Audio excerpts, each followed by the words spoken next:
Dadangu, naomba unisamehe, naomba unisamehe. Haikuwa kusudia kukuua. Naomba unisamehe sana dadangu. Ukitaka nikusamehe, mrudishie uhai wangu. Dadangu, nawezaje kurudisha uhai wa mtu aliyekufa?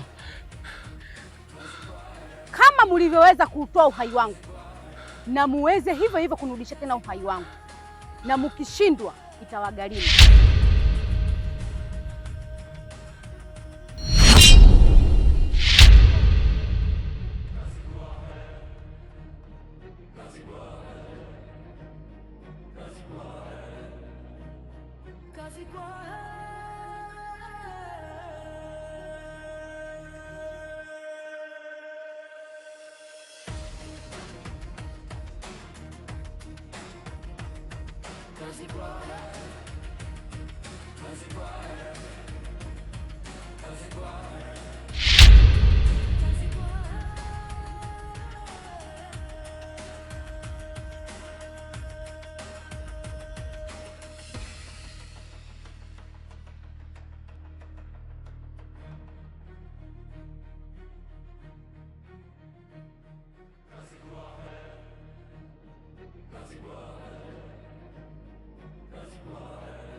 Hatari, ni hatari. Mtu tumemzika, alafu kule anatokea mbele. Au nimeota? Sitaki kuamini kabisa, yaani sitaki kuamini.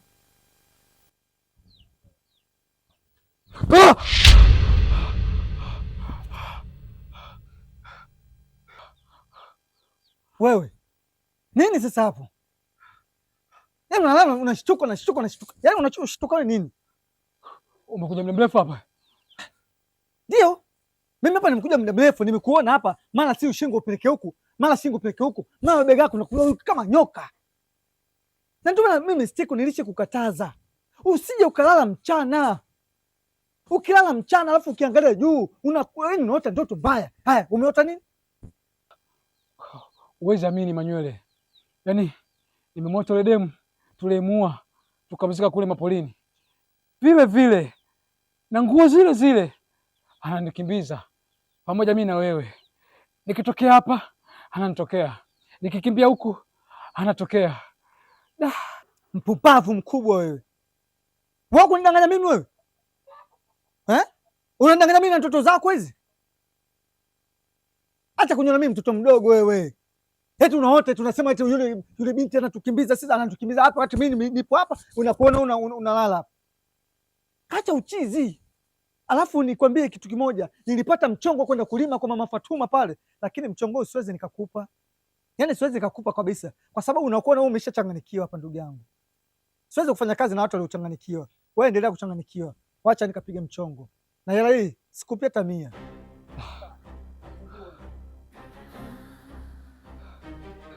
Kazi kwa he, kazi kwa he, kazi kwa he.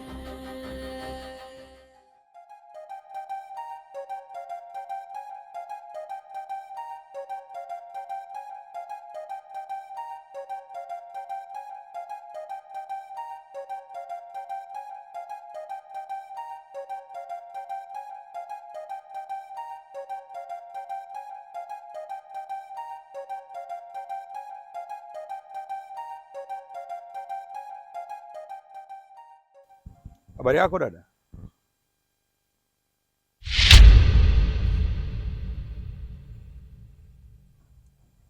Dada, Habari.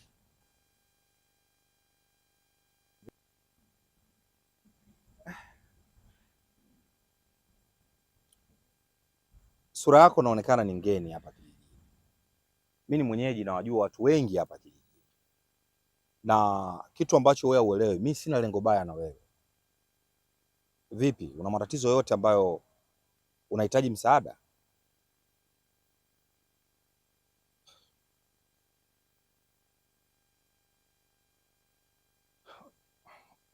Usinifikirie vibaya. Mimi ni msamaria mwema tu. Usiogope tafadhali. Nikikuangalia unaonekana ni mtu mwenye matatizo sana. Mimi sina lengo baya. Lengo langu ni kukusaidia tu. Na kila nikikuangalia na kuona wewe ni mgeni na unaonekana ni mtu ambaye unahitaji msaada. Kama utojali, naomba nikusaidie.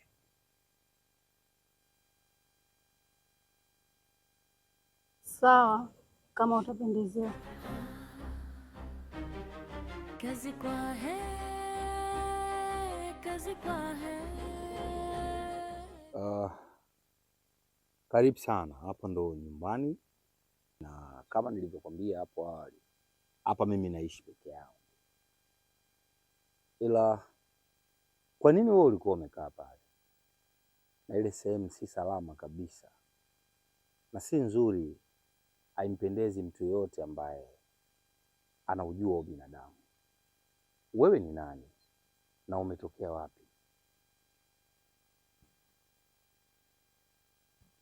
Mimi naitwa Salma, nimetokea katika kijiji cha Mchakali. Kijiji cha Mchakali? Mbona sijawahi kusikia mwanzoni hicho kijiji? Sawa Salma, mimi nimekuelewa vizuri. Vipi kuhusu familia yako? Baba, mama? Baba yangu na mama yangu walifariki katika vita ya wakulima na wafugaji, na ndio ikapelekea mpaka mimi kupoteza mwelekeo na nikajikuta nadondokea katika kijiji chenu.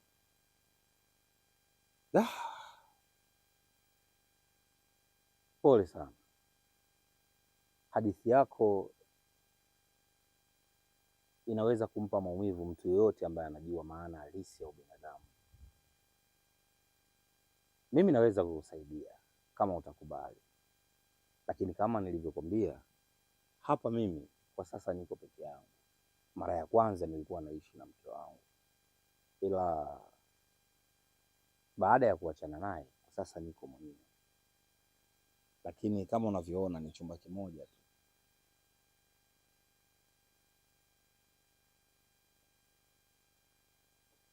Usiofie, lengo langu ni kukusaidia tu, ila kama pia utaona haifai, mimi sikuradhimishi, ila kuliko kukaa pale kwenye hali ile, ni bora ukawa umetulia hapa.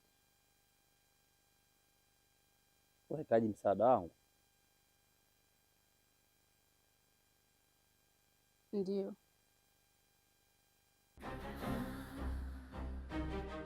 Kazi kwa he,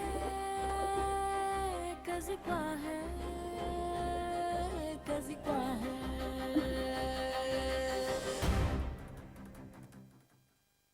Adili Idi. Karibu bwana. Asante. Niambie ndugu yangu.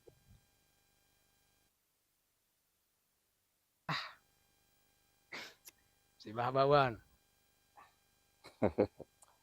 Stiko bwana. Salma, huyu rafiki yangu anaitwa Stiko.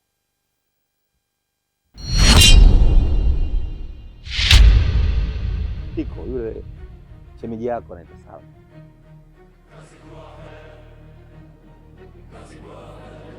Karibu.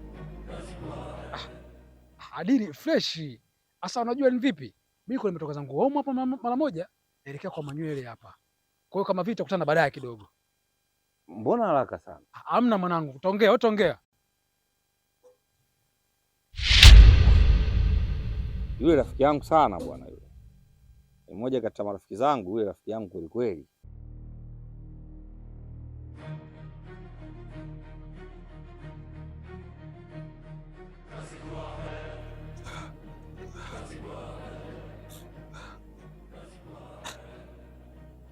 Westiko, vipi? Mbona sikuelewi? Unakuja hai una hema, tatizo nini? Manywele, ile ndoto lota ni ukweli. Yule demu nimemuona kwa macho yangu mawili, yuko hapo kwa Adili. Unasemaje? Ni hivyo, yule demu ambaye tumemuua kule na tukamzika, nimemuona kwa macho yangu mawili, yupo naye Adili na wanaishi hapo. Yaani nilijua tu. Hivi Stiko, wewe unavuta sigara? Unavuta bangi au unakunywa kilevi chochote? Manywele, wewe unanifahamu vizuri. Sija kuvuta sigara wala bangi. Situmii kilevi chochote. Hiki ninachokwambia, niamini, naomba uniamini ndugu yangu. Wewe, mimi na akili zangu timamu. Tena nao unisikilize kwa makini. Ndugu yangu, unajua sisi tumefanya swala kubwa sana. Sisi tumefanya mauaji, tumeua. Sasa unakuja unatangaza tangazo, unakuja nini? Hii ni kesi, tunaweza tukafungwa. Alafu mtoto wa kiume kaza, si ulitaka utajiri wewe? Sasa tatizo nini sasa? Acha uoga.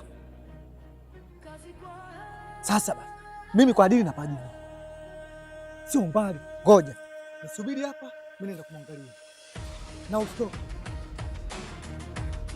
Sawa.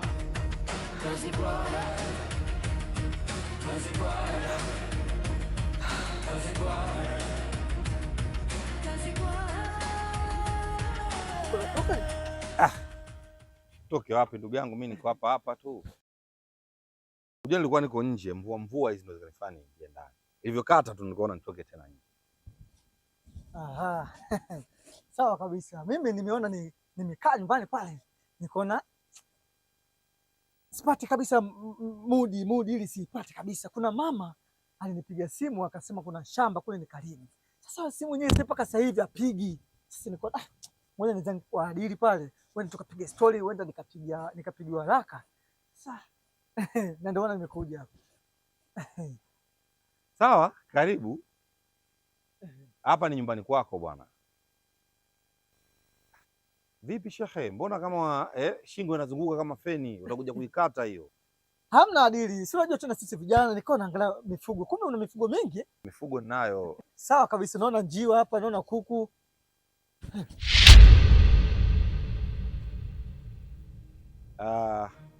Huyu anaitwa Salma. Salma huyu na yule aliyekuja mara ya kwanza, hao wote ni marafiki zangu. Huyu anaitwa Manywele. Habari yako? Salama. Kwema? Kwema. Karibu. Asante. Mamangu, nenda kapumzike ndani. Huyo mwezi bwana, niachie mwenyewe. Nenda kapumzike bwana. Sawa. Pale bwana pameloa. Ngoja nichukue vigoda watukae hapa. Kaa tena? Mnaona. Ndugu yangu Adili. Mimi kwa hiyo nikakaa nyumbani kule, wewe nikapigiwa simu hapa tena? Hapana bwana.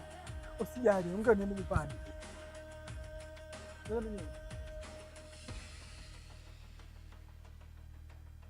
Vipi? Mbona kama kadata hii?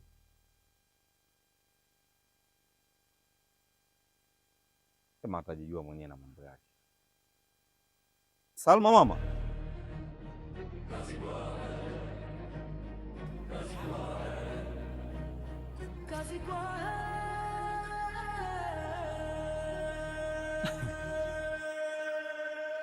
Yaani Stiko, yaani unaniona mimi kama mtoto mdogo, unaniona mimi kama mtoto wako. Yaani wewe kunisumbua mimi kweli ndugu yangu? Yaani mimi natoka hapa naenda kule kwa Adili, namuona mtu mwenyewe hata wafanani hata kidogo. Yaani kama kufanana kwao, yaani unafanana kwa mbali sana. Alafu wewe nahisi kama unavuta bangi vile, na hiyo bangi nahisi huyu unapiga toni. Mimi na akili zangu timamu, yaani kunidanganya mimi na madevu yangu, wewe unanidanganya mimi kweli wewe? Asa ndugu yangu Manywele, wewe unafika tu hapa na kuanza kunilaumu, si ndio bwana? Alafu anza kunikejeli pia. Labda nikuulize. Je, wewe umeenda kwa Adili, umemwona hujamuona? Mimi nimemuona. Nimemuona Adili na nimemuona mke wake. Na mbona hawafanani? Tena hawafanani hata kidogo. Yaani kama kufanana kwao, yani msudi nikwambieje? Yaani kwa mbali. Kwa mbali. Alafu unasema wao wanafanana nini wale? Alafu ndugu yangu nisikilize. Acha utoto. Ile swala tumefanya ni kubwa sana. Alafu utajiri hataki maneno. Wewe mtoto wa kiume kaza. Ishikilie mambo hayo anafanya mtoto wa kike. Sasa mtu mzima kama una midevu yako mikachekwa, alafu unataka utajiri mambo yenyewe kama haya. Unakuwa kuwa mwoga, una roho ya kike wewe. Sihitaji usumbufu. Nadhani umenielewa. Na siku nyingine sio unanifuatafuata hapa. Maliza mwenyewe huko. Mimi sitaki uongo. Mimi nataka kitu kimenyoka. Sasa unadanganya tu bana, yuko adili kule, wanafanana nini? Yaani kwa mbali. Wanafanana nini wale? Acha utoto ndugu yangu. Wewe unaniambia wamefanana, unasema yule. Mimi sasa angenikamata pale angeniuliza wewe uliniua. Mbona hajaniuliza? Acha zako ndugu yangu. Utajiri hauji kwa namna hiyo unayotaka wewe. Ani maluwe. Wewe. Mwanangu, iwe mwanzo na mwisho. Mimi kuja kunisumbua.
Mama yangu, nini kimenitokea mimi? Nimekula vidivu vya maji. Maskini Mungu, nisisema nini mimi kwa mke wangu? Maskini.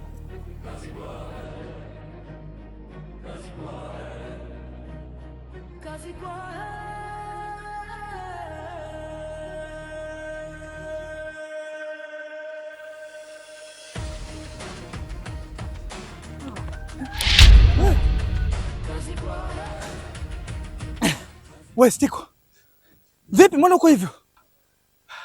Labda nikuulize wewe, vipi kulikoni? Mbona hivi? Ndugu yangu, mimi hata sielewi. Mimi kuja kufumbua, najikuta katikati ya dimbwi ya maji. Sijui imekwaje, hata sielewi kabisa. Na wewe vipi? Yaani hata wewe. Mimi mwenyewe nimejikuta nimelala barabarani. Pembezoni mwa barabara. Ndio nakurupuka. Naangalia huku. Bahati nzuri hakuna yeyote aliyeniona. Ndio hapa nakurupuka naenda zangu nyumbani. Stiko, sawa, Basi ndugu yangu, naomba unistiri. Nitaenda kusema nini mimi kwa mke wangu? Angalia jinsi nilivyo. Naomba unistiri hata nguo ili nikienda nyumbani kule mke wangu hawezi kunielewa. Manywele, nikaenda kukupa nguo nyumbani, itaonekana mimi na wewe tuna ushirikiano, umelala kwa mchepuko. Nenda hivyo hivyo, una ushahidi kwamba umelala nje. Nenda tu ndugu yangu, acha mimi niwahi nyumbani. Hapana, Stiku, mke wangu unamjua. Mke wangu hana maneno mengi. Stiku, na maana mimi ndo niende hivi? Majirani watanifikiria vipi mimi? Wewe unielewi. Stiku wewe. Jamani, mimi leo nataka kusema nini mimi?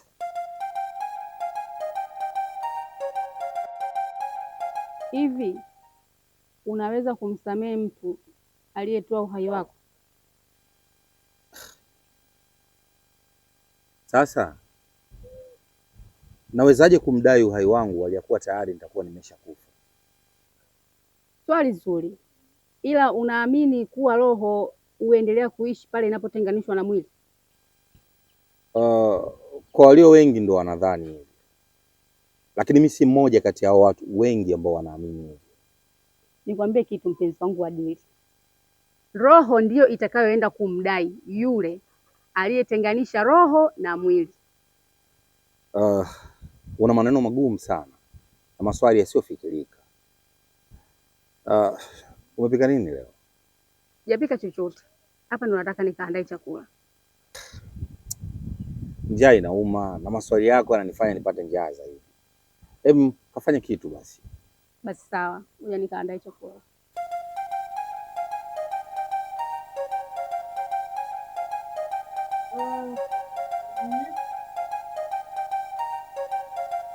Adili. Adili. Adili. Oyo. Mwanangu nakaa ndani kaa utumbo bwana. Ndani tukiwa muda wote ndani kaa utumbo. Ndugu yangu wewe bwana. Sasa ndio. Subiri pale nakuja bwana. Kunigogo pale? Nakuja sasa hivi. Basi haina shida.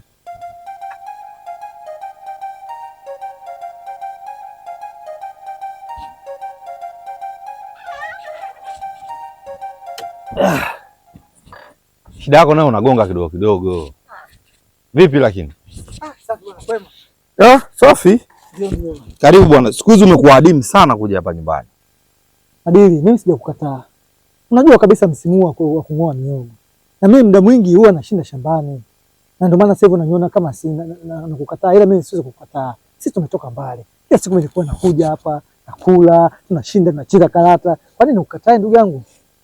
Sasa Adili, shemeji kwa hapa, toka nije napiga domo tu hapo alafu shemeji simuone.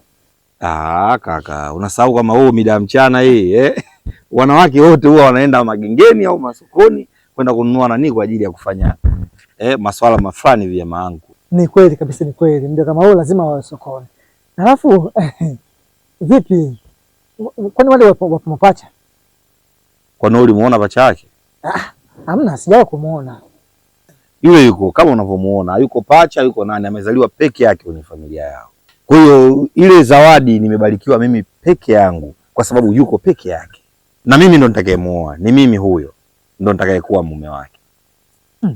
Adili bwana, acha zako bwana wewe Adili. Hapo mapacha kabisa. Maki siri, yaani naisi kama hapo mapacha vile. Kwa nini pacha yake ulimuona? Adili bwana, acha zako bwana wewe Adili. Ndugu yangu Adili, mimi nimekuita hapa na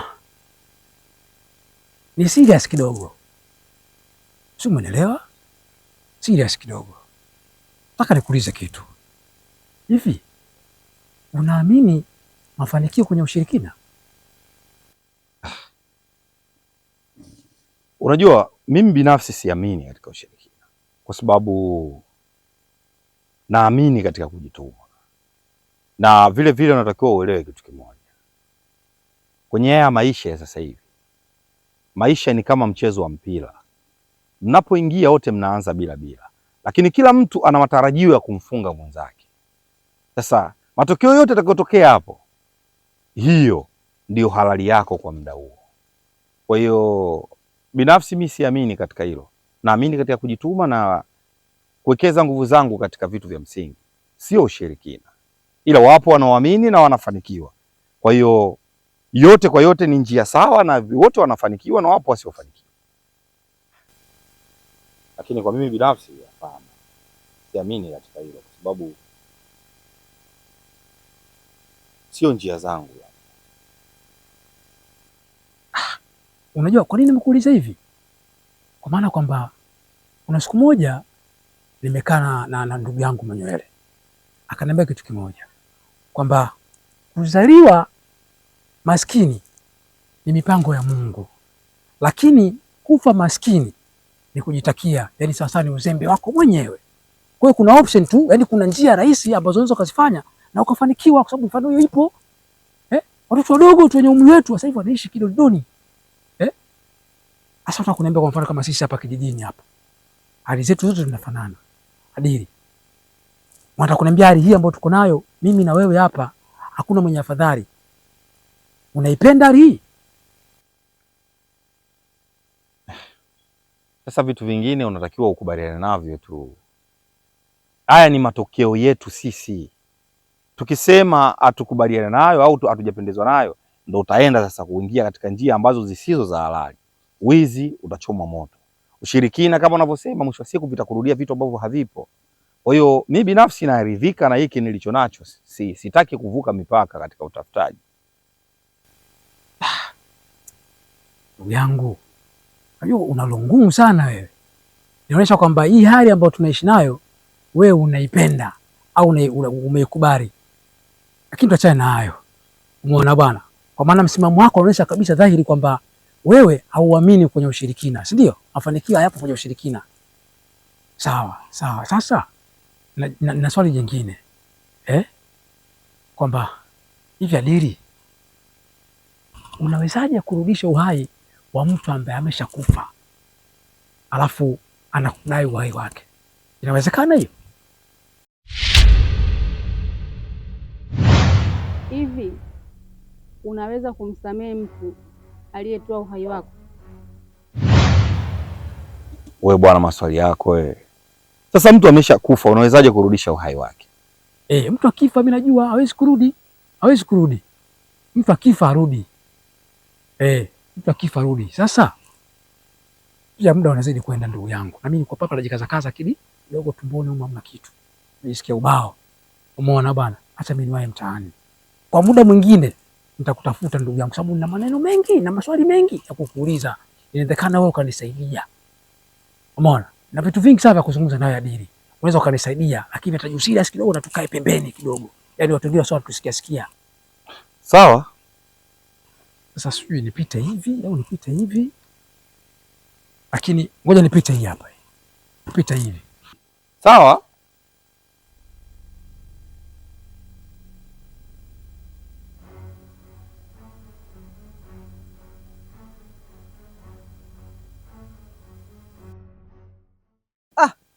Shemeji. Hey. Aisee. Habari? Safi. Shemeji. Naona kimvua kimekata sasa hivi, naona kiguru na njia. Wapi shemeji yangu tena sasa hivi? Mimi natoka zangu nyumbani, naelekea hivi. Aha. Sawa. Unajua shemeji, muda mwingi sana mimi nitaka kuongea na wewe. Kila muda nakosa. Adili amekubana sana. Sasa leo nimeupata huo muda. Wewe kuna maswali yangu mawili matatu nataka nikuulize shemeji yangu. Hivi shemeji, wewe katika kijiji chetu hiki ni mgeni? Yaani kweli. Mimi ni mgeni katika kijiji hiki. Mimi nilijua tu. Kwa sababu nilikuwa kuna rafiki yangu nilikuwa nabishana naye sana Stiko. Nikamwambia yule mgeni yule, Adili amepata mwanamke mgeni. Alikuwa ananibishia. Umeona sasa leo umenithibitishia. Hey, sasa shemeji, kuna swali lingine nataka nikuulize. Sawa, najua wewe mgeni shemeji yangu. Hivi mimi unajua kuna kitu nilikuwa nahisi katika siku za nyuma zilizopita hizi. Kuna mtu nilimwona kama wewe shemeji yangu. Yaani copyright. Sasa nilikuwa na siku kwa Adili pale kasa. Huyu shemeji ni yule au sio yule? Na kama ni yule, mbona kama yani anichangamki au tuseme kiwalisia nyinyi mpo mapacha? Hapana shemeji.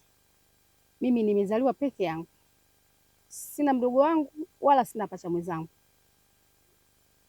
Ampo papacha. Unajua unanifurahisha. Unanifurahisha sana shemeji yangu. Mimi kwa nini nilikuwa na wasiwasi kabisa hiyo sio mapacha. Na kama mapacha nilizani wewe Kulwa au yeye Doto au yeye Kulwa wewe Doto. Shemeji, huyo mtu uliyemuona amefanana na mimi complete, ulikutana naye kwenye mazingira gani? Labda ni mazingira ya heri au ya shari? Shemeji naye mazingira ya kawaida tu. Unafikiri mazingira gani? Ya kawaida tu. Mazingira achana ya nani tuseme yani ya fla tu. Sio gomvi. Ya kawaida tu. Basi nikutoa hofu shemeji. Mimi nimezaliwa peke yangu. Sina pacha, sina mtu yoyote. Sina wala mdogo wangu sababu niliyefanana naye. Sina. Yani nipo mwenyewe tu. Nikutoe hofu shemeji kwa hilo. Basi haina shida. Sasa sababu nani wewe unaelekea huku, baadaye ukirudi mwambie mume wako akae na simu karibu. Kwa sababu mimi kuna mchongo hapa nimeupata kwa mama Fatuma. Siku nilimwambia lakini siku mwenyewe akawa mambo mengi. Sasa nataka niufanye mchongo na Adili. Sasa akae na simu yake karibu, mimi nitampigia. Ili tukapige mchongo. Sawa, haina shida, mimi nitamwambia. Haya shemeji yangu. Sawa. Haya.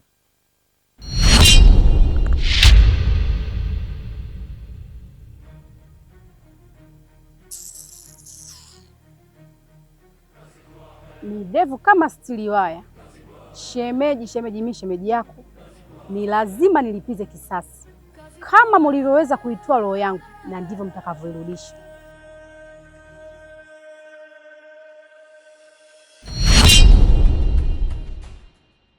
Sasa mimi nafikiri tuko sawa na tumeshakubali hiyo kazi, sisi tunaipiga na dakika 0 tu, na mwenyewe utafurahi, kwa maana sisi tunaona hapa mimi na Manywele kama pacha. Yaani ukiniona mimi ndio umemwona yeye, na ukimwona yeye Manywele umeniona mimi hapa. Umeona bwana? Kwa hiyo sasa cha kufanya mimi naona wewe tupe kazi na sisi watu wa kazi tukafanye kazi, hamna shida dadangu. Basi sawa, mimi nimewaelewa. Mna majembe au nikawachukulia? Kwenye majembe hapa sisi hatuna. Unajua tena sisi sio mtu akitugia kazi na anatugia na majembe. Kwa hiyo sisi safi kabisa, wewe tugee tu majembe au mimi? Hivyo. Tugee tu majembe. Sawa, ngoja nikawachukulia.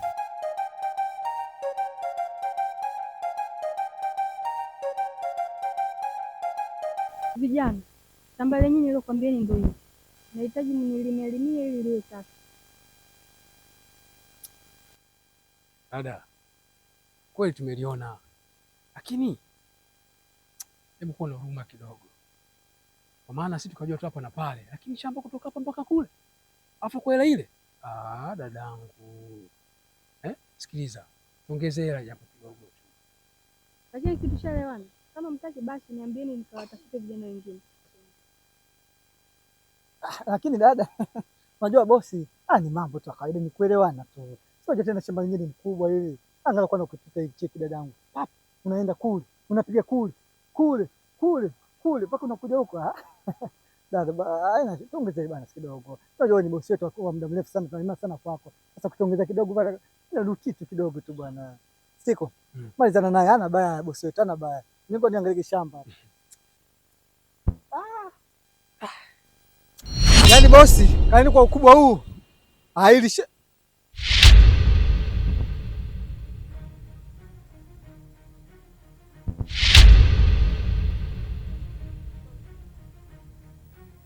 Siko.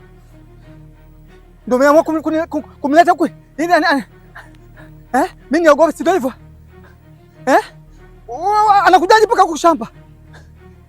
Yaani umenitafutia mimi dili. Kumbe sio. Unakuja kuniletea mimi. Hapana Siko. Nisikize dada. Mimi hapa, mimi Manywele sina matatizo kabisa. Yaani sina kabisa matatizo.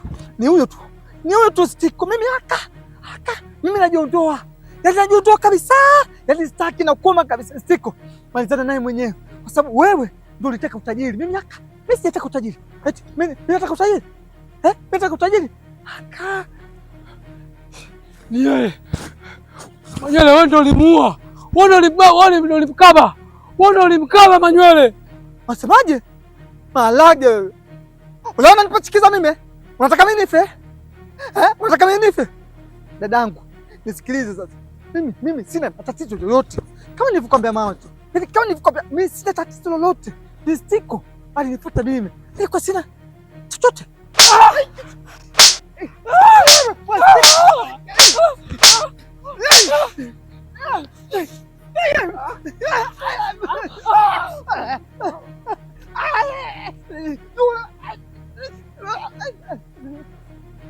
Sasa hivi naona umeshaelewa. Nyinyi vipi? Naomba tusamehe. Hadi tuombe msamaha. Tumekosa kabisa sisi, haturudi tena ndugu yangu. Kwa nini unatufanya hivi?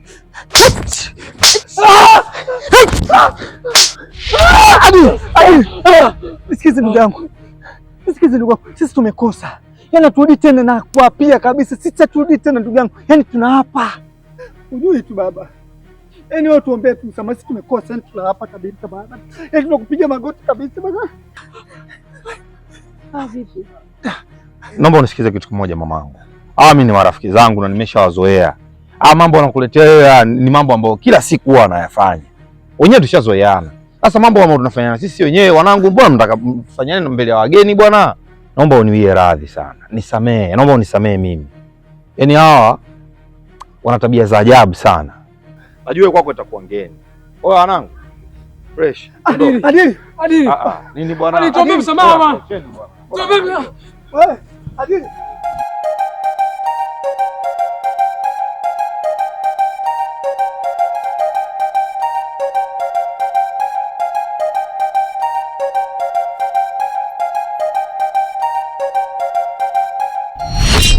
Manywele.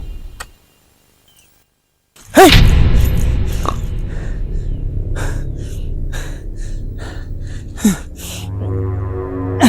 Sio mimi kabisa. Yaani sio mimi kabisa. Kuwa na amani.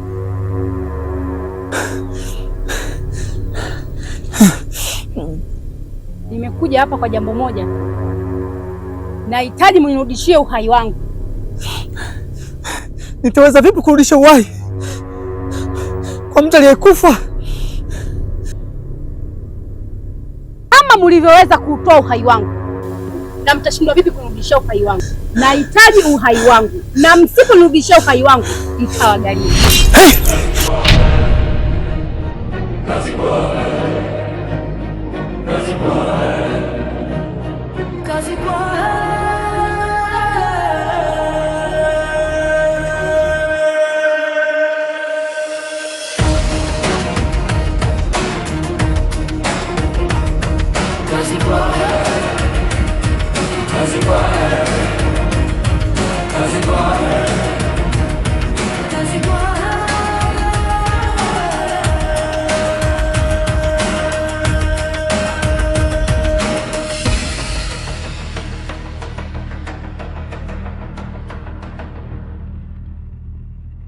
Vipi ndugu yangu? Maana tumeongea vizuri hapa, tumemaliza, naona hata ndio muda wa kuondoka. Vipi, kuna tatizo ni? Ndugu yangu, nikwambia kitu kimoja Manywele, haya maisha ambayo napitia sipendezwi nayo kabisa, maisha ambayo sijui kesho yangu. Kila siku afadhali ya leo, afadhali ya jana. Umeona, ni maisha ya kuungaunga sana. Kwa maisha gani tunaishi? Maisha ya kinyonge. Kijiji kizima hiki, kuanzia wazee wetu mpaka vijana wote maisha yetu tunafanana, tunaishi maisha ya kinyonge kabisa. Na nimekaa nikafikiria, wazazi wangu maskini, ni mwenyewe maskini, lakini pia itapotokea pale nimekuwa na familia, na maana mpaka watoto wangu pia waje kurithi umaskini. Iko kitu kwa kweli Manywele, mwaka nakikataa. Natakiwa vyovyote itapokuwa haya maisha nipambane, mimi nitoboe mwanangu, hivyo vyote vile, kwa namna yoyote. Watoto wangu sitakiwi waje kuishi maisha ambayo mimi napitia, Unajua Stiko, yaani kabla ya kusema wewe, mimi nishafikiriaga muda sana, tena muda sana nishafikiria, ila nilikuwa sina mtu wa kushauriana naye. Yaani sina kabisa, hata mimi mwenyewe maisha mimi siwezi kabisa. Yaani kwa siku mtu nakula mara moja na chakula chenye kwa ngama. Hata mimi mwenyewe yani na wengine nakaa na waza, lakini nilikuwa sijapata mtu wa kushauriana naye. Lakini madamu leo umelianzisha, I say mimi hata mimi nipo tayari. Yaani nipo tayari kabisa tufanye chochote ili mradi maisha yetu yaweze kwenda. Unajua utajiri unahitaji moyo. Utajiri unahitaji ujasiri. Utajiri na hauna lele mama. Sasa kama upo tayari, hata mimi nipo tayari. Na utajiri unahitaji siri. Huo utajiri sio kama mtu kumtangazia. Mimi na mtaalamu namfahamu, na yule alishawasaidia watu wengi sana, mpaka sasa hivi watu wana majengo yao na magari na wanatoka wanaenda Kongo, wanaenda China kuchukua mizigo, wanaenda wapi sijui huku. Sasa kama wale wamefanikiwa vile, kwa nini sisi tushindwe? Mwanangu, inabidi tufanye kitu. Mimi nilikuwa nalifikiria sana, ila nilikuwa sina mtu kushauriana naye. Madamu leo nimepatana na wewe, na tufanye kitu. Hatuwezi kula sisi tunakula mla moja kweli? Sisi kuhangaika maisha, hata kupata milaba tu ya tupate kwa wakati. Mwanangu, fanye kitu hapo. Nywele iko unachozungumza kina uhakika? Mimi na uhakika kabisa, sikudanganya. Mimi sikatai, kwa maana tunawaona vijana wadogo ambao wengine ni wadogo zaidi yetu, wana maisha mazuri sana, na ndio leo mimi naniuma nikifikiria hivyo. Kwa hiyo kama unasema kweli mtaalamu yupo na anaweza kutufanikishia masuala yetu, mimi niko tayari sasa hivi, wenzetu. Basi sawa, mimi nimekuelewa ndugu yangu, lakini kusema nikupeleke leo haiwezekani, kwa sababu leo na mambo mengi sana kufanya, ila kesho tutaenda, wala usijali kwa hiyo, kwa sababu umetaka. Lakini mwanangu, mimi nakuomba na kusisitiza, mambo haya yawe siri, mambo haya yanatakiwa ujasiri. Sio tunaenda kule unaanza tena unakutana na watu, bana sisi tumeenda kwa mtaalamu, sisi tunataka kuwa na utajiri. Mambo haya yanatakiwa siri.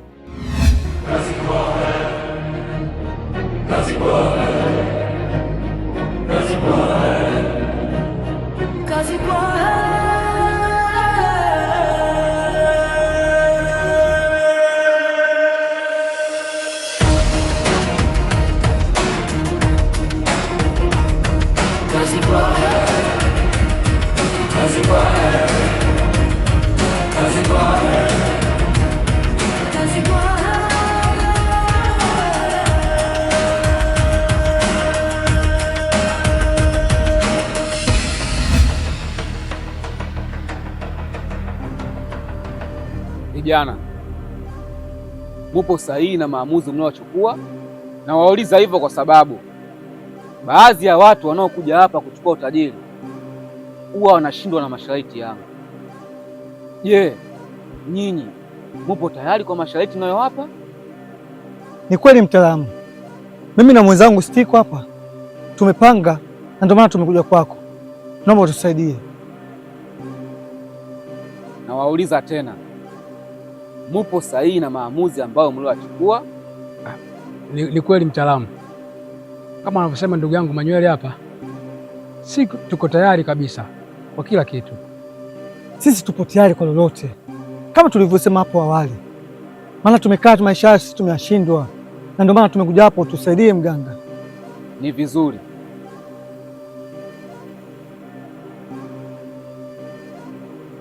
Uongo huo, ale mchawi anaua alafu analia. Uongo huo.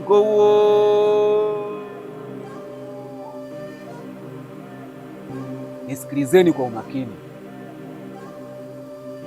Inatakiwa ndani ya siku 2 muje na jasho la mwanamke.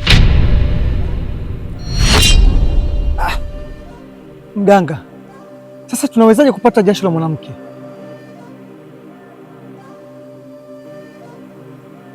Ni vizuri, umeniuliza swali zuri sana. Nisikilizeni niwaambie, jasho la mwanamke linapatikana pale mnapomuingilia mwanamke bila ridhaa yake. Ndani ya siku 2 inatakiwa mlitimize hilo.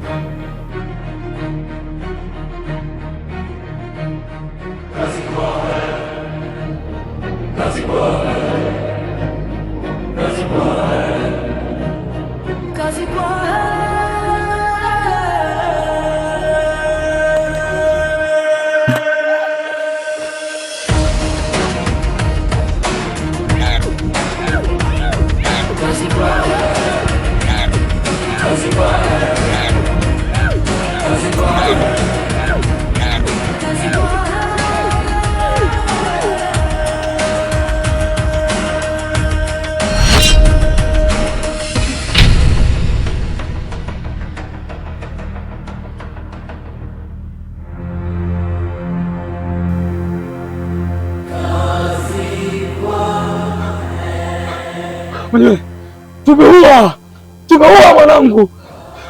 Sikiliza, najua kule amekufa, lakini punguza maukali. Nini sasa? Unatoa sauti ya mtu asikie mwanawe. Wewe vipi wewe? Usikule poa. Siku mimi nalijua, hata mimi nawaza hilo. Sasa nisikize kwa makini, hapa inabidi tufanye kitu. Tufanye nini sasa?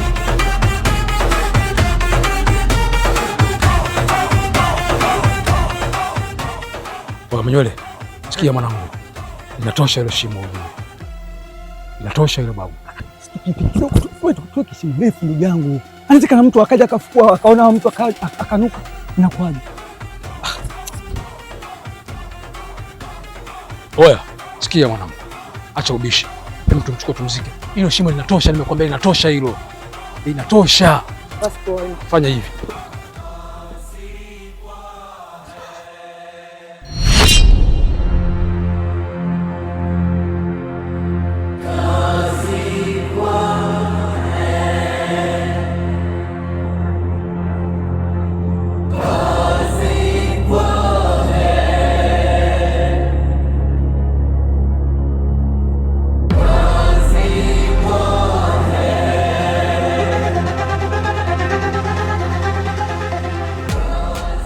Sasa sikia Manywele, wewe chukua uwapo, pia mimi nafikia huko, tumalize fast.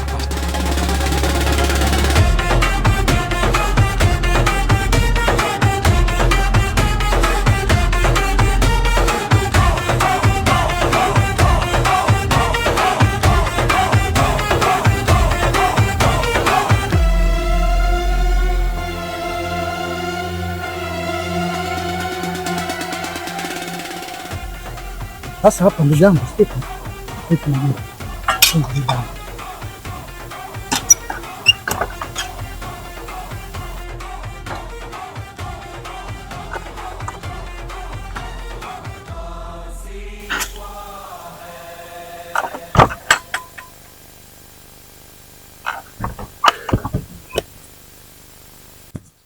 ndugu yangu, najua kazi tumeshaimaliza. Kama kazi tumeshaimaliza, muda huu inabidi tuende kwa mtaalamu tukatoe taarifa, maana tumefanya kazi kubwa sana. Alafu kabla ya hivyo, nikusisitize hilo jambo tulilofanya ni kubwa sana, na kama serikali inakuja kujua, sisi tutakuja kufungwa maisha. Sasa basi, na kuomba sio kila mtu ukimwona umwelekeze swala hili, umwelekeze swala la sisi kama tumeua, sio tutafungwa. Manywele, upo sawa, lakini labda nikuahidi kitu kimoja, si ndio bana? Mimi sitomwambia mtu wote, na kitu ambacho nimegundua kwamba ni kweli utajiri si kitu kidogo, unataka kuwa na roho ngumu. Umeelewa? Utajiri unataka kuwa na roho ngumu, na mimi kama nilivyokuambia ndugu yangu, hii maisha mimi nimeachoka, mimi nataka kutoboa. Umeelewa? Kwa hivyo fresh, wewe kuwa na amani kuhusu mimi. Sawa, mimi nashukuru kwa kuniambia hivi. Natakiwa mwanaume awe na ujasiri kama wa kwako. Bila ujasiri sisi hatuwezi kufanikiwa, lazima zitu tutoboa. Twende kwa mganga.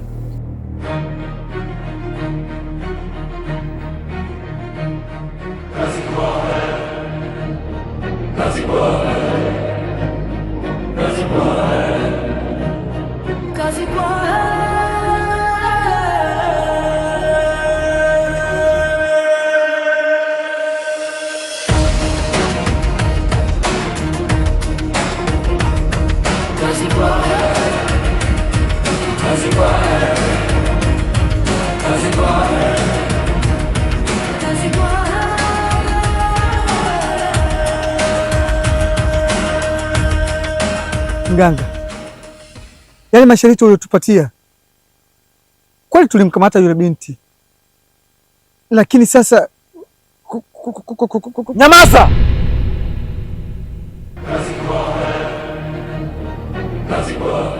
Niliwaambia tokea mara ya kwanza, munataka utajiri, mutayaweza masharti na mukasema mtaweza. Leo hii mmeua, alafu mnarudi tena hapa. Je, mmekuja kufanya nini hapa?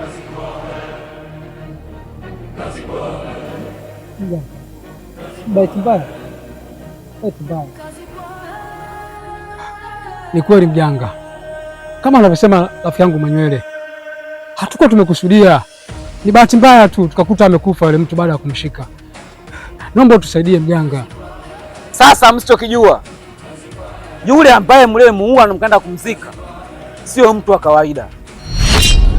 Unasema? Ndio, yule ni jini. Mmezika jini. Mganga, ina maana yule ni jini? Mganga, hebu angalia namna ya kutusaidia sisi. Mimi sina cha kuwasaidia. Msaada wangu ulikuwa pale pale mlipolifanya tukio, basi mngerudi hapa, lakini mmekosea mlipomzika.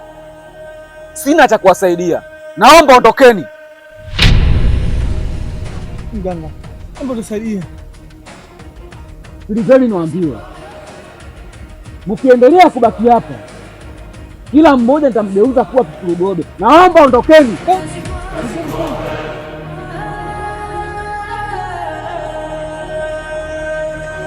Sasa angalia, sasa haya mambo gani unayosema eh? Mimi nilishakwambia mtu akisha kufa amekufa. Wewe ushawahi kumwona mtu amekufa afa anafufuka ndugu yangu? Haya, si kaburi hili. Haya, naonyesha hapa shimo liko wapi? Sasa wewe unasema unamuona, sasa ina maana unamuona peke yako au hii kazi umeua peke yako? Sisi tumeshirikiana wote ndugu yangu. Ina maana umuone wewe tu, mimi nisimuone? Unajua mimi acha kunisumbua ndugu yangu. Umenitoa kwenye mishi zangu, nilikuwa nafanya mishi zangu, tunanileta unasema mtu kafufuka, umemuona sijui. Haya, nionyeshe hapa hili shimo limtoke wapi? Angalia Mungu alivyokuumbua. Mungu kanyesha hadi na mvua kabisa hapa. Haya, umemuona wapi huyo mtu?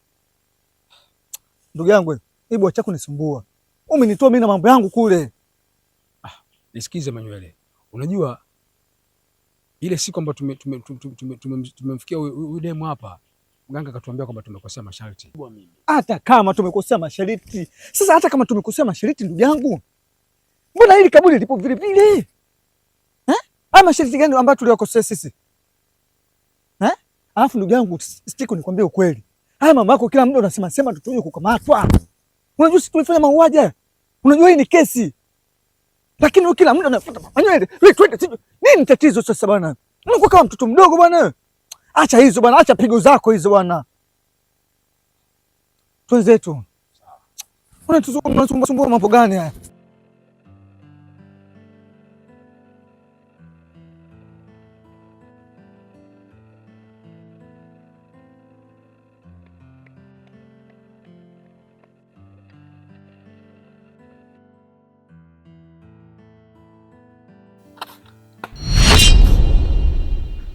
Nini wewe? Wewe unakuja hapa pressure unanipumulia tu. Nini? Wewe vipi? Manywele, sio niambie vipi? Na unajua kila kitu. Unajua Manywele. Ona sasa. Ona Manywele. Siko. Sasa mimi najua nini ndugu yangu? Hebu niambie, kilichokutoa nyumbani kwako mpaka kuja hapa nini? Maana tunakuja hapo na hema sana, punguza kwa na pressure. Nielekeze nini kimetokea, afu mimi nijue nitakushauri vipi. Sasa tunakuja hapa nini sasa wewe? Usiniambie habari hizo Manywele. Yule mdada ananitokea kila wakati na kila siku ananitokea. Mara kanitokea jana, mara juzi, mara leo, mara kesho. Sina raha na sijui hatima yangu mimi itakuwa ni nini. Manywele, Manywele, unajua kila kitu. Hii ni michezo utakuwa umenichezea. Manywele, nakwambiaje? Ama zako ama zangu. Sikuelewi katika hili. Sikuelewi katika hili. Wewe Stiko, usifanye mimi mtoto mdogo wewe. Usinione kama nakukalia kimya hapo kajua mimi sijui kuongea. Mimi naye najua kuongea kama wewe. Wewe unafikia pale tulifanya makusudi pale. Tumeua kwa makusudi. Si imetokea bahati mbaya tu. Sasa unakasirika nini? Na unasema nini? Mimi naye inaniuma. Mimi inabidi ukuja hapa uniambie bana Manywele hapa tunafanyaje? Sio unakuja grupu kuna niemea tu unasema mimi nimekupoza nini? Mara ngapi nimelala jalalani? Mara ngapi nimelala kwenye vidimbwi? Unafikiri mimi nainumi? Au wewe ndio unacheza mchezo mimi? Unanifanya mimi masiala wewe? Siko. Mimi na akili zangu timamu. Sasa kwa hiyo niache nitulie. Kama umekuja hapa njoo kwa ustaarabu. Njoo kwa ustaarabu tujue tunafanyaje. Turudi tena kwa mganga kule. Sio unanipelekea wewe mtoto wa kiume. Wewe mtu mwenye tumemua hata eleweki. Watu wanaua mama zao, wanaua baba zao, wanaua watoto wake zao. Mbona waseme hivyo? Mbona wao wana roho kama ya kwako wewe? Una roho ya kimama wewe. Kuwa na roho ya kiume.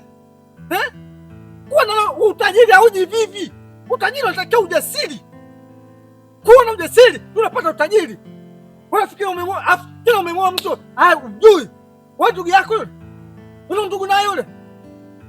Wewe vipi wewe? Kuwa na roho ya kiume. Sitaki akili yako ya kimama hiyo. Manywele. Unachukua rahisi sana Manywele. Ujira tasika vipi Manywele? Kwa nini tasika mimi tu leo? Bwana tasika mimi tu leo. Alafu wewe nikikwambia unachukulia poa. Wanapita na kutokea lini wewe? Amesha kutokea mimi. Manywele, nisikilize Manywele. Hapo nisikilize Manywele. Stiko tulie sasa. Tulie Stiko. Vipi wewe? Unataka mtu asikie ndugu yangu? Nimeshakwambia tulia tufuate. Tujue tunafanyaje. Sasa unafanya kunja haya, mimi unakunja ukinichania shati. Unapata nini sasa? Haya mambo kukaa kupanga. Tujue tunafanyaje, turudi tena kwa mtaalamu. Maana ndio kila kitu. Sasa unanikunja mimi nitafanya nini? Na ndio maana nikwambia mara kwanza upo tayari. Uwe na ujasiri. Sasa unakuwa kama kilele mama mwanangu. Unakuwa kama wale ya kike hiyo. Wafikiria niume. Mimi bwana kesi ananitokea. Kanilaze mara ngapi kule jalalani? Nimelala kule kwenye vidimbwi vya maji. Mimi bwana sisemi. Nasikimini ukatili. Utajiri hauji kimama ndugu yangu. Mimi ndio nimekuja hapa tujue tunafanyaje. Tushauriane tunafanyaje, tuingie kwa mtaalamu. Tujue atatusaidiaje. Sio unakuja ati hapo unanipelekea. Mshenzi mpumbavu mmoja wewe. Ndakuashia moto, mimi sio mtu wa mchezo wewe. Bwana nichukuliaje mimi wewe? Mimi nikajua mmekuja hapo mkuja na pointi moja, tujue bana Manywele. Mambo yanazidi kunitokea. Tunafanyaje? Tunashauriana. Ndio mambo. Yaani ndio unakuwa roho ya kiume. Sio unakuja hapo unalia nini wewe? Acha hizo wewe. Mimi nimekuita hapa bwana ili tupate kuongea. Kwa sababu jana umekuja hapa na hasira zako, umenikunja hapa, ulitaka na kunipiga kwa mambo ambayo hata yaeleweki, hayana mbele wala nyuma. Mimi kitendo kile kilinyuma sana. Sasa nilikuwa nafikiria Stiko wewe unanikunja. Je, umepita majirani hapa wameniona unanikunja, wangenifikiriaje mimi wakati mimi najulikana kote hapa kwa Manywele. Sasa umekuja umenikunja. Haya, yote 9. La 10 bwana, mimi nimekuita hapa ili tupange tuweze kwenda kwa yule mtaalamu. Manywele, tunawezaje tena kurudi kwa mtaalamu? Na ikiwa unakumbuka kabisa ile siku alitufukuza pale na akasema kabisa kwamba msije mkakanyaga tena katika uwanja huu. Wewe unataka kuniambia leo turudi tena kule? Kitu ambacho hakiwezekani kabisa. Manywele, hebu fikiria wazo jingine. Lakini kwa kurudi tena kwa yule mtaalamu, mimi roho yangu kikweli inakuwa ni nzito sana. Kwa nini tusiende? Maji ukishavulia nguo, sharti uyaoge. Na kwa nini wewe umogope? Yaani hapa duniani ni kuhakikishia bwana Stiko anayeogopa ni Mwenyezi Mungu peke yake. Yeye si mganga tu, kwa nini aogope? Mimi hapa bwana nakuomba Stiko. Tufanye chini juu ili tuende. Yule ndio alianza na yule ndio atakayemaliza. Nakusikia na pia nakuelewa. Lakini kwenye hili Manywele bado hujaongea. Unajua aliyekosea masharti si yeye. Sisi ndio tumekosea. Kwa maana yeye alituambia tupate jasho la mwanamke. Kwa maana kwamba tumuingilie mwanamke bila ridhaa yake. Lakini kwa bahati mbaya yule mwanamke alifariki akiwa mikononi mwetu. Kikubwa tulichokosea anasema kwamba tulimzika akiwa hai.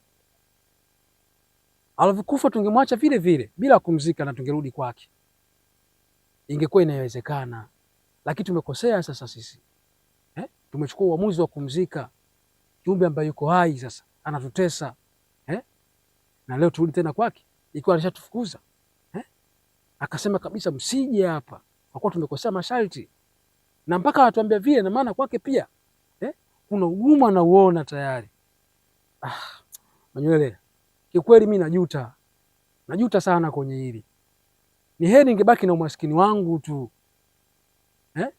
ningebaki na umaskini wangu tu pangu pakavu hivi hivi, shida zangu lakini kuliko kutaka utajiri na mali za shortcut.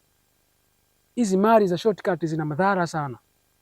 Leo ona sasa si mtu wa kulala usiku wala mchana, kile kiumbe anatujia anatutokea, si mimi tu peke yangu, mpaka wewe hatuna amani hapa kijijini. Sometimes naona kama vile tupo kuzimu kwa ajili yake huyu kiumbe. Manywele, mimi nasema kwa utajiri yenyewe kama ndo huu, mimi nasema basi bwana, sitaki tena bwana, maana sina imani tena. Lakini pia ni heri kama vipi utafute tu mtaalamu mwingine, twende tukaonge naye, anaweza kutusaidia, lakini sio kurudi tena kwa ule mtaalamu. Siwezi kurudi Manywele, siwezi kurudi. Stiko, unawezaje kumtafuta mganga mwingine? Yeye ajui mitego. Yule mganga wa kwanza ndo anajua mitego ya kila kitu, kama mimi nimetega hapa, huyo ndo anafanyaje? Unasemaje tuende kwa mwingine? Na wewe usipai mwenyewe, usinifuata mwenyewe, lakini wewe kama unataka utajiri, nilikwambia utajiri unahitaji ujasiri, unahitaji nguvu, unahitaji kila kitu. Lakini leo yako wapi? Kitu kidogo tu unaanza kuogopa Stiko. Leo yako inakuwa kama ya kimama. Kuwa leo ya ujasiri. Yaani utajiri hauji hivyo hivyo tu. Nilikukatilia tu kwa mwanzo. Tuliza pressure. Mambo tunapeleka taratibu, lakini unataka mambo mengi. Mimi sijapenda kabisa bwana. Yaani tufanye chini juu twende kwa yule mganga. Ni heri ukalo gari bamia lakini uwe na amani, lakini kuliko chipsi baga kwenye maafa kama haya, madhira kama haya, matatizo kama haya. Sawa, najua tumekosea, atuambie tumbake tu, lakini si imetoka bahati mbaya. Kwani hakuna bahati mbaya? Kwani mganga yeye hajawahi kufanya bahati mbaya? Mbona inatokea tu kwa kila mtu? Kwa binadamu yoyote ambaye anayetembea hii inamtokea. Asiyekuwa na makosa ni Mwenyezi Mungu peke yake, lakini binadamu wote tuna makosa. Kwa nini sasa tumfuate? Najua sisi tumekosea, tumfuate. Na kuomba bwana, twende. Nifunge mlango tuelekee.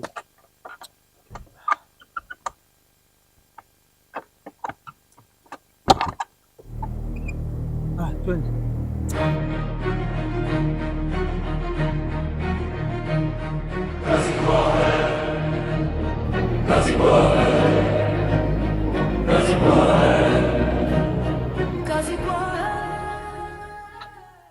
Siku mimi nilikwambia tusubiri kwanza.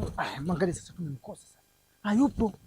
Ndio maana nilikwambia hebu tukae kwanza, tupige story, tukae afu ndio tuje. Lakini unalazimisha twende.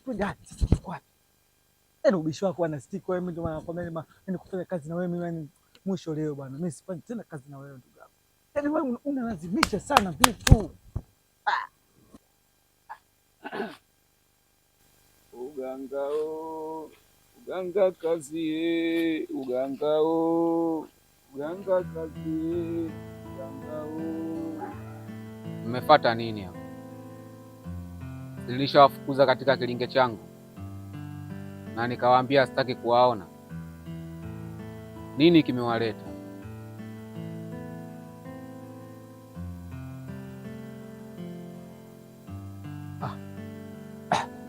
Ni kweli mjanga, ulituambia hutaki tena kutuona hapa, lakini sasa mganga, sisi tuna matatizo bado.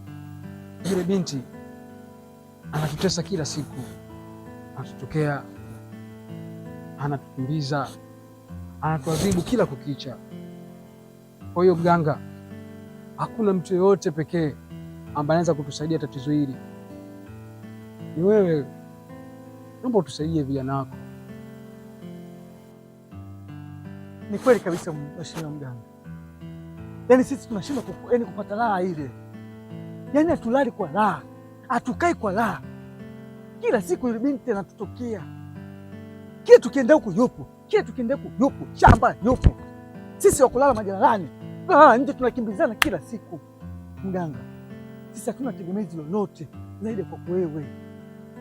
Sisi tunakukubali sana, ndio maana tunakuja kwako. Unatufukuza lakini bado tunakuja kwako mganga, hatuna sema ya kwenda. Maji ukishavulia nguo shariki uyaoge, na sisi hapa hatuna budi kuja kwako. Tupo chini ya mguu wako mganga, sisi tupo tayari kutoa kitu chochote ili tuweze kusaidiwa. We mbaba, mara ya kwanza niliwapa sharaiti dogo tu na mkashindwa kulifanya. Sasa hivi unaniambia unaweza kutoa kitu chochote kile. Nimekuja kilingani wangu sababu kuniongopea? Mganga, hatukuongopei. Ni kweli kabisa kama anavyosema rafiki yangu Manywele, ndivyo hivyo. Isipokuwa tunaomba tu tubadilishie masharti, lakini tuko tayari kukupa kitu chochote.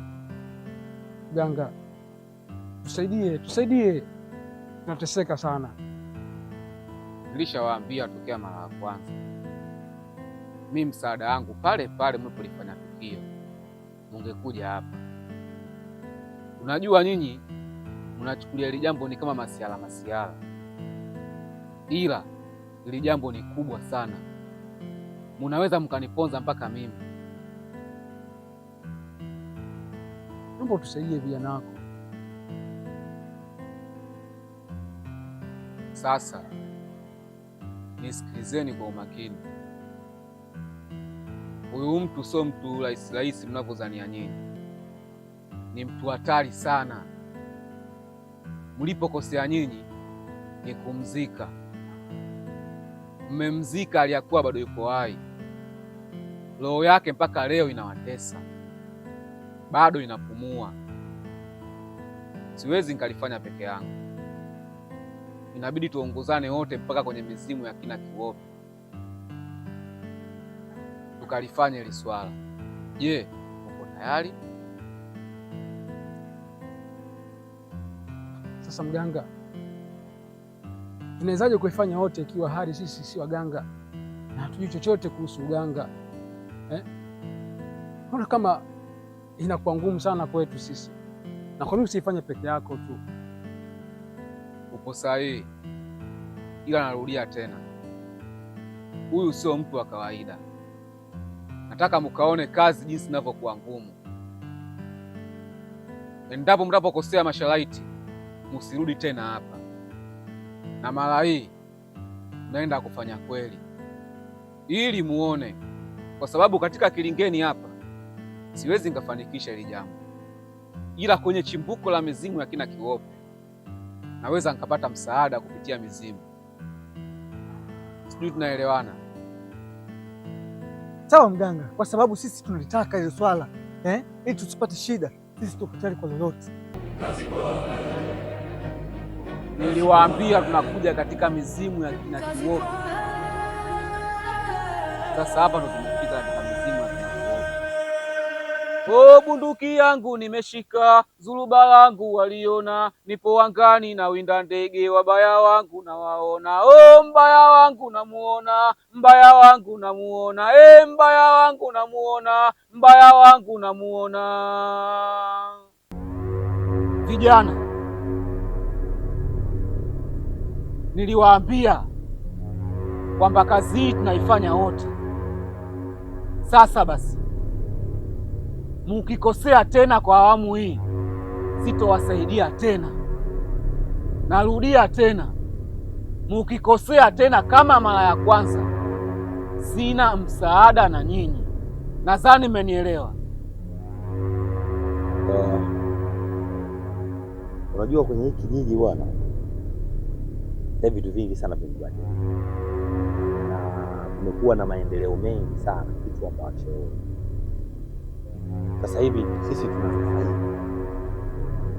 Na uwezi amini, umeona ile hospitali ile, walioipigania ile hospitali ni wazee wetu miaka hiyo. Nimekuja kwenu, mizimu ya kina Kiwope, chimbuko la kina Kiwope. Nimekuja leo na vijana hawa, wana matatizo. Kuna kiumbe kinawatokea mara kwa mara, kinawasumbua usiku, wa walali, mchana washindi vizuri. Naomba mwasaidie. Kweli walikosea masharaiti, lakini mimi nimewasamehe. Naomba na nyinyi muwasamehe. Kumbukeni nyinyi ndio mnaonipa uganga. Naomba muwasamehe. Oh, bunduki yangu nimeshika, suluba langu waliona, nipo angani na winda ndege. Mbaya wangu namuona, mbaya wangu namuona, mbaya wangu namuona, mbaya wangu namuona, mbaya wangu namuona. Lakini tumenufaika sisi, ingawa waliochonga njia na madaraja wote sasa hivi hawapo. Na mimi kinachonifurahisha zaidi, yule dokta ambaye ameletwa pale, yule Dokta Alaiki.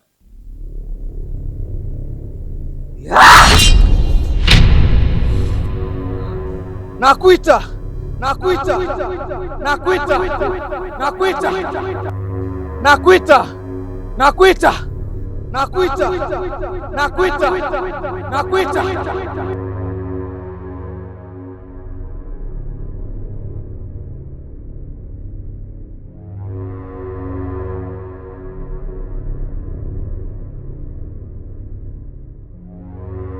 Nakuita, nakuita, nakuita, nakuita, nakuita,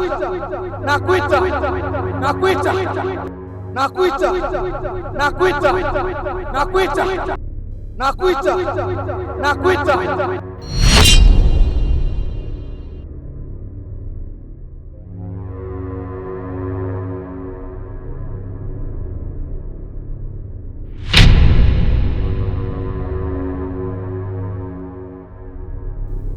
Salma!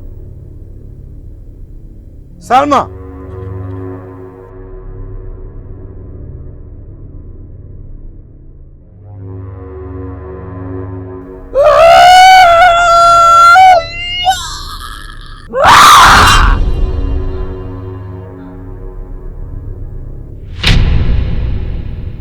Kwa mara hii hauna ujanja tena. We ni kiumbe dhaifu, hauwezi ukatushindwa sisi. Na kuweka katika chupa hii ndio itakuwa maisha yako milele kwa milele.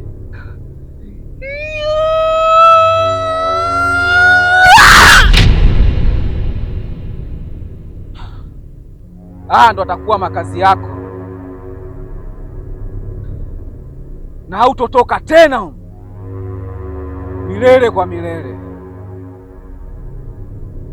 Vijana, ilobaki ni kazi yenu tu, na safari hii mukikosea sitowasaidia tena.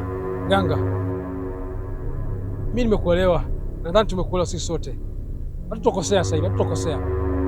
Sawa, na wakabidhi chupa hii,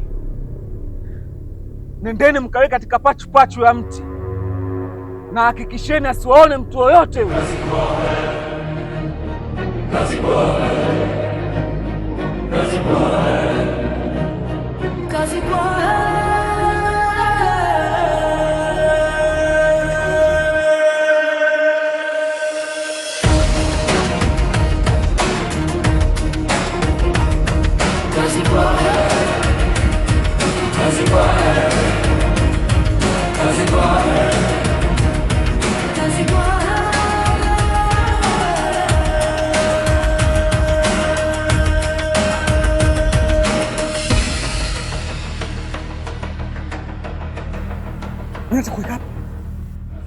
Tunaweka hapa. Hapa ni sehemu sahihi. Mimi naona kama tumtafute sehemu nyingine hapa, kama watu wanaweza kaona. Umere, nisikilize. Hapa mimi nakufahamu vizuri kabisa. Umeona bwana? Hapo watu wapitaji mara kwa mara. Umeona? kuna utulivu wa kutosha.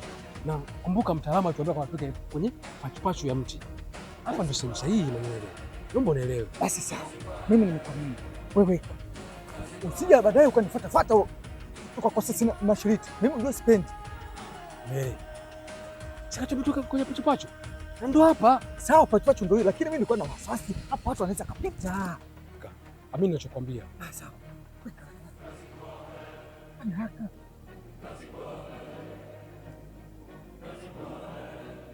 Hapa fresh. Ya.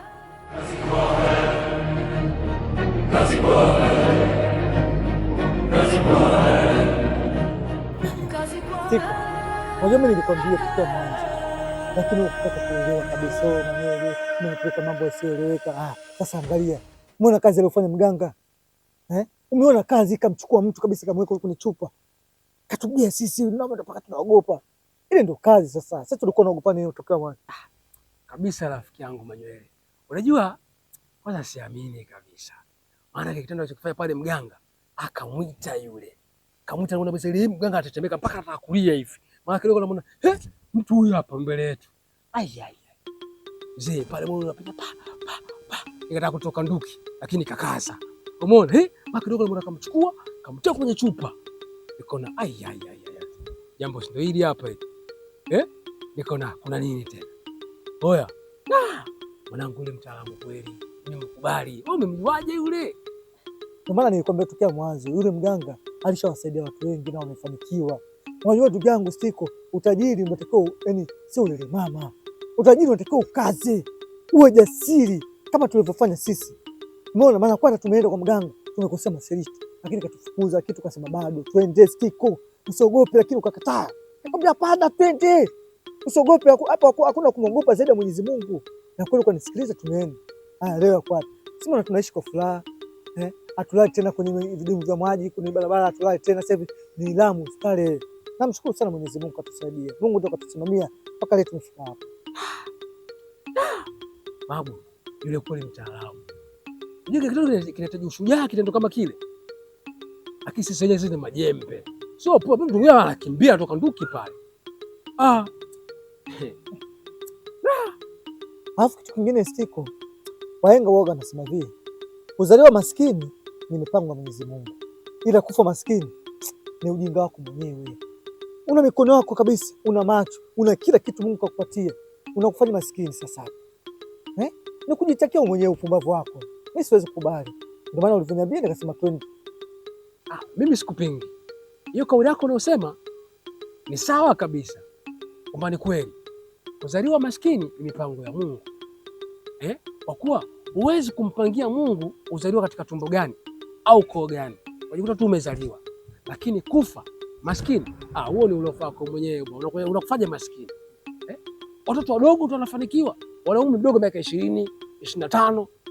Watu wamefanikiwa, wana majumba, biashara, magorofa na kila kitu.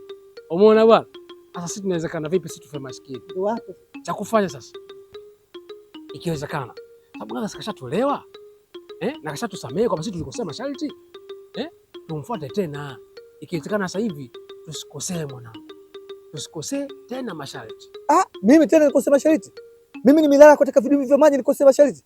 Mimi leo nitasimama kidete, nitakaa mstari moja, nitakuongoza wewe kwa hali na mali. Sitaweza kukubali tena kupata shida kama mwanzo. Nakwambia bwana Stiko. Kabisa, maana ile adhabu tulipata sio poa. Maana ukilala, ukiamka unamuona huyu. Maana tunaweza kulazwa nje. Sitaki mambo yajirudie tena. Umeona? Sitaki tena mambo yajirudie shela. Tena mwanzo wewe ndio ulikosea masharti. Yeye umemkaba mtoto watu, mpaka umemuua wewe.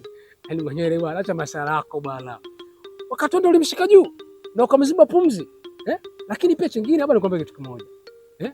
Yaani hiyo ilikuwa ni bahati mbaya. Sababu kusudia ilikuwa sisi ni kumkamata na kumbaka yule msichana. Mshashiko akatufia mikononi. Tulipokosea sisi ni pale tu kuchukua jukumu la kumzika. Ina maana tungemwacha bila kumzika, tungerudi kwa mganga. Sisi madoni mwanangu. Ila tumekosea pale pale. Kumbe yule binadamu hakuwa binadamu wa kawaida. Sababu kwenye macho anaona kama binadamu wa kawaida, lakini kumbe hakuwa binadamu wa kawaida. Alikuwa ni jini. Mshasiku tumemzika mtu akiwa hai. Akaanza kutusumbua. Oya. Sitaki tena ajirudie baba. Sasa wangu hapa tunafanyaje? Maana tumekaa hapa muda mrefu sana. hatujui tunakula nini leo. Mwanangu kweli. Mimi hapa nimejisikia ubao wa maana. Ila mimi nina wazo. Hebu tumfuate Boko tukopeshe unga mwanangu. Tupate kitu cha dona pale hata nusu. Tukatoe kitu. Ya mwanangu, idea yako nzuri lakini mwanangu pasi na madeni mengi sana. Sababu tukipigana tuongezane deni wakati tujalipa ile ya mwanzo. Boko mimi mwanangu. Yaani kuhusu Boko mimi mwanangu. Ananielewa. Adili hidi. Fresh. Karibu. Bwana, waje ndugu zangu. Safi. Hivi mjamwona shemeji yenu kupita hapa? Simaanisha mtu wako? Unajua tulikuwa tumekaa hapa tunazungumza. Lakini ghafla akatoka kaenda nyuma. Cha ajabu sijamuona mpaka sasa. Kwa bwana Adili, sasa tumkamda mrefu. Hata kumuona kupita shemeji wala nani. Au zangu siku umemwona mimi sijamuona. Ni kweli. Tupo muda mrefu mpaka tunajisikia ubao hapa. Tunaanza kwenda kukopa unga kwa Boko. Hajapita mtu yote hapa.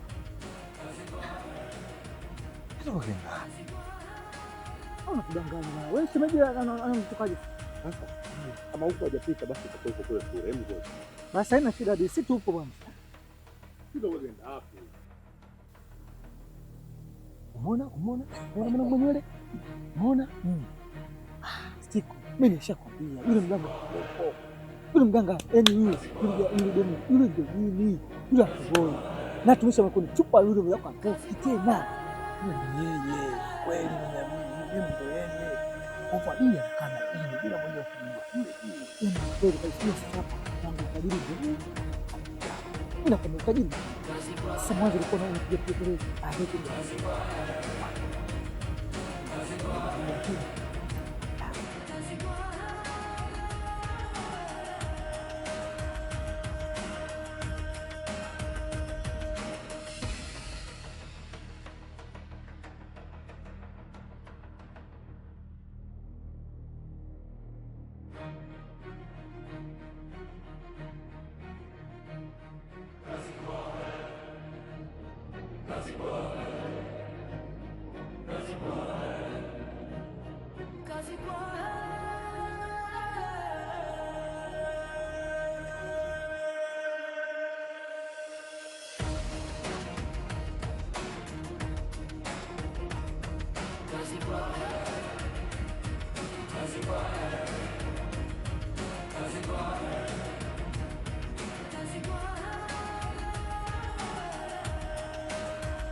Karibu. Asante. Habari yako? Safi. Vipi utokako? Nitokako kwema. Sina muda mrefu wa kukaa hapa. Wewe ni kijana mwema sana kwangu. Nimekuja kukushukuru kwa kunitoa kwenye kifungo nilichofungwa kwa muda mrefu sana.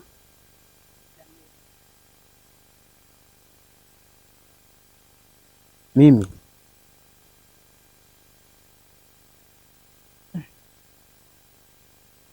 nahisi naona utakuwa umekosea njia.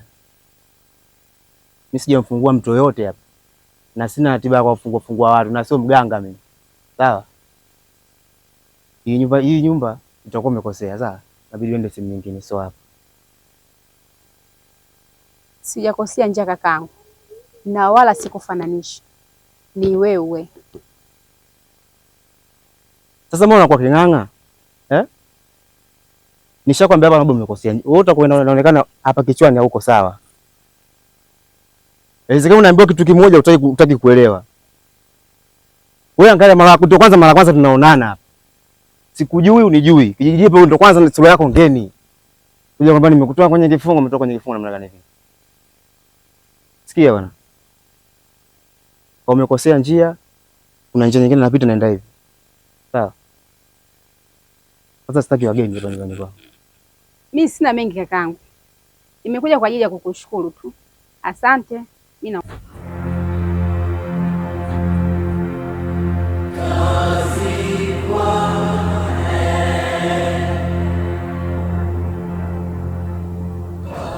mwezi mchanga nini? Au ndo anasema mimi nitatoka mwezi mchanga.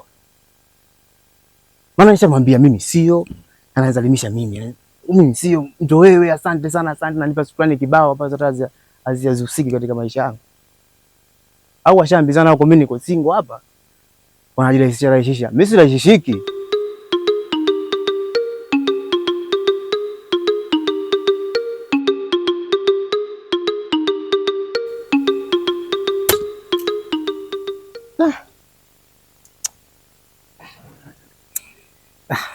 Yaani mshikaji wangu, unapata shida ya nini? Shida zote hizo mzee, unakatakata kuni ukae jikoni saa hizi. Wakati yani muda unao ungefungia mwanamke tu mshikaji wangu. Oa bwana. Ndugu yangu atia kwa swala la kuoa usinishauri. Mimi sipo. Uanze kwanza kuoa wewe alafu ndo nishauri mimi. Yaanielewa, mkioa nyinyi nakuwa vizuri. Sasa hivi maisha magumu. Sio mjini wala vijijini. Magumu. Yaanielewa, unabidi kwanza ujikamilishe. Ukishajikamilisha mambo yanakuwa super. Yaanielewa, hata mke akupigi chenga. Bila hivyo wanakupokea wezio. Wanawake sasa hivi wanataka nini sasa mpa. Kwa ndugu yangu, unaogopa kuoa kwa kuwa atakusaidia majukumu na mwenzio, si ndio? Wewe kama una hela unadhani mkeo anafanyaje? Unajua kusaidia hizio? Na umenikumbusha. Una mwanamke pale kuja kupeku, yani upo ovyo ovyo, ushanielewa kiufupi. Inaonekana ile kichwa haiko sawa. Ananiambia sio mimi, asante umenifungua kwenye kifungo. Unaona sijui. Ananipa shukrani kibao ambazo mwenyewe hata sizielewi. Kuna wewe ukatumwa vipi? Bwana, kaja hapa leo? Amekuja hapa. Sawa, kujirahisisha kama vile ndio sawa, lakini sio kujirahisisha kama kule. Kama yuko sawa, kajirahisisha lakini kafeli. Hata atakuwa amekuja sababu kajua kabisa kwamba mzee baba au una mke. Ona kwa ngoja ajilengeshe kama vipi nini ufungie goma. Kwa sababu angalia, wewe mwanangu unashindwa kuoa ikiwa una nyumba kubwa kama hii. Tena umeweka bati mzee baba, una kitu cha sola hapo juu. Alafu angalia, una mashamba makubwa kabisa umechoruhusi na wazazi wako. Wewe sio mwenzangu na mimi hatufanani. Wewe uko vizuri mzee baba. Oa bwana. Mimi nalima mashamba makubwa ndio. Zaidi yenu nyinyi maana yake nishawapita ujue. Lakini bado naona hapa bado wakati wangu wa kuoa. Nataka nitafute nini au nataka nigundue nini ukioa? Au wewe ukioa unataka kugundua nini? Asipoa mzee baba. Baba mimi nikupitia mlango je nikuone. Acha mimi niingie zangu ndani. Alafu nakwambia kila siku mambo ukisema kupitia nayo. Sitaki, ukibisha kauli. Sasa nikuja kutembelea, sio kupitia. Unanipitia namna gani vipi? Wewe malize maneno bwana. Oya mida bwana. Sasa sikia baadaye kama vipi njoo niingie sasa. Mimi naandaa kitu hapa au vipi?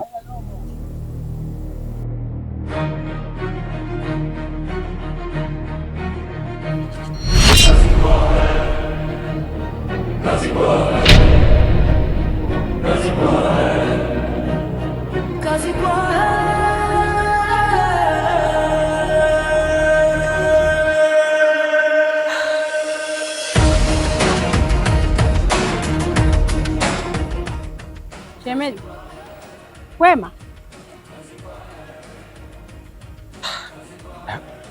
Kwema shemeji yangu.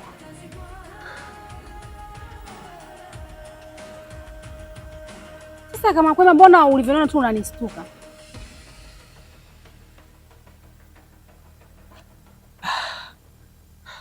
Ni kweli nimeshtuka kwa kuwa huko unapotoka kuna mtu nimekutana naye hapo kati, sijui ni chizi, sijui ni vipi, anakimbia kwa na panga, anakimbiza watu. Sasa alivaa kama wewe, na ndio maana nilivyokuona tu hivi nikashtuka. Nisamee sana shemeji yangu, nisamee sana. Aha. Na hivi shemeji, samahani, mimi nataka nikuulize swali, ni la kawaida tu. Maana ile siku niliyofuatana na Adili, tulivyowakuta pale, eti shemeji tusamee, shemeji tusamee, Adili tusaidie kwamba msamaha kwa shemeji. Kwani kuna tatizo gani?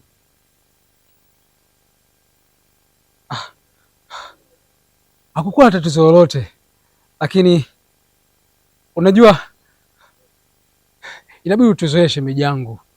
Si napenda sana masiara tu, ilikuwa ni masiara. Tena kama rafiki yangu Manywele ana matani sana, akimwonaga Adili ni masiara tu. Shemeji yangu, haikuwa serious issue, ilikuwa ni masiara tu. Kuwa na amani. Ila shemeji, macho yako nikiyatazama yanacheka ndani yake, ila nikiuangalia moyo wako shemeji, una huzuni na majuto makubwa sana. Shemeji, umejuaje hilo? Na nani aliyekwambia hilo? Sio swali la kuniuliza shemeji, maana taswira ya sura yako inaonyesha kila kitu.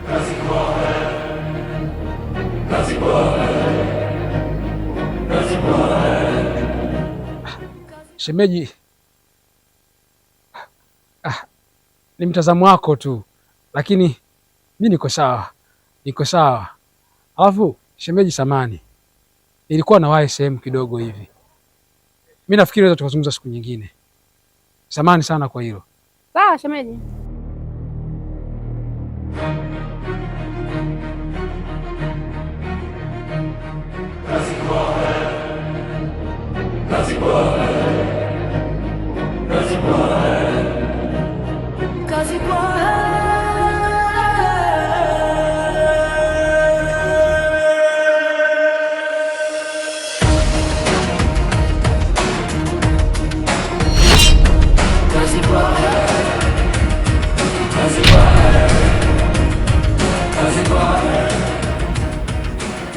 Siku.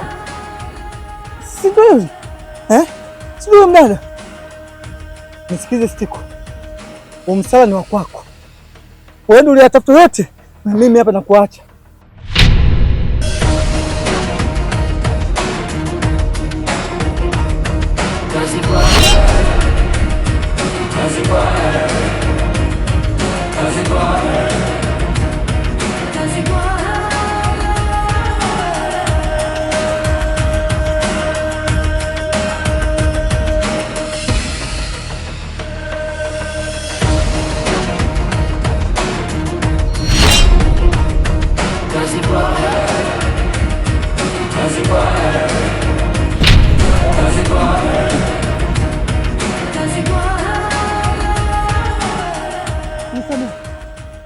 Nisamehe ndugu yangu. Haikuwa dhamira yangu kabisa. Mimi Siku ndo niliponza tu mimi. Naomba unisamehe. Mimi siwezi kurudia tena kabisa. Na kuahidi kama utanisamehe leo, sitaweza kurudia tena kabisa. Na kuahidi kabisa sitaweza kurudia tena. Naomba nisamehe. Nimekosa mimi. Mimi niliponzwa mimi na Siku.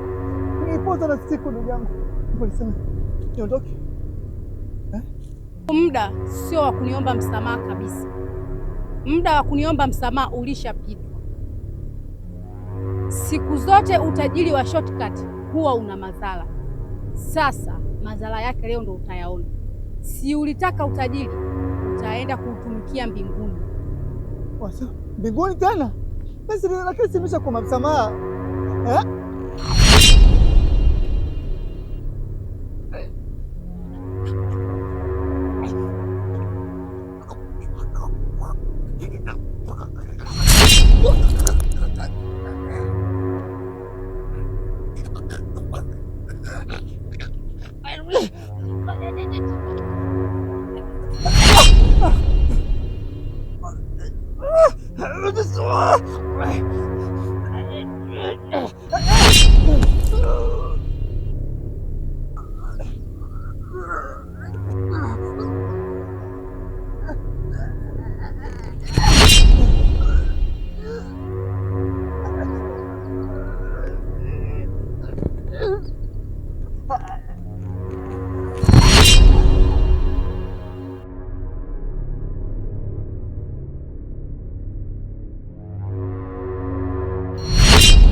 Dadangu, naomba unisamehe, naomba unisamehe dadangu, niko chini ya miguu yako. Sitarudia tena, sitarudia tena, haki ya Mungu tena. Mimi huu muda sio wa kuniomba msamaha tena.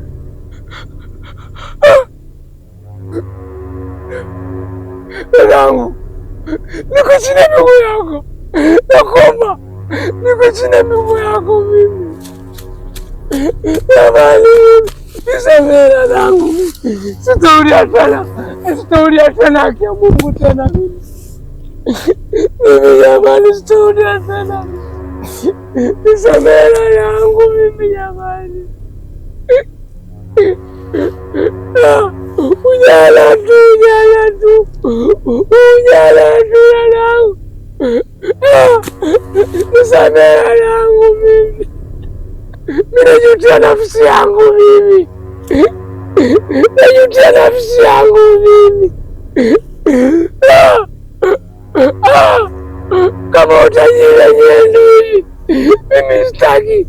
Nimekosea mimi. Ona sasa naomba unisamehe dadangu. Ni nafsi yangu itaka utajiri kweli. Nimekuja tukakuua sisi bila makosa yoyote. Naomba unisamehe, usiniue. Usiniue. Usiniue. Muda wa kuniomba msamaha ulishapita. Simlitaka utajiri wa kirahisi. Sasa una madhara. Nitakuua kama nilivyomuua mwenzako.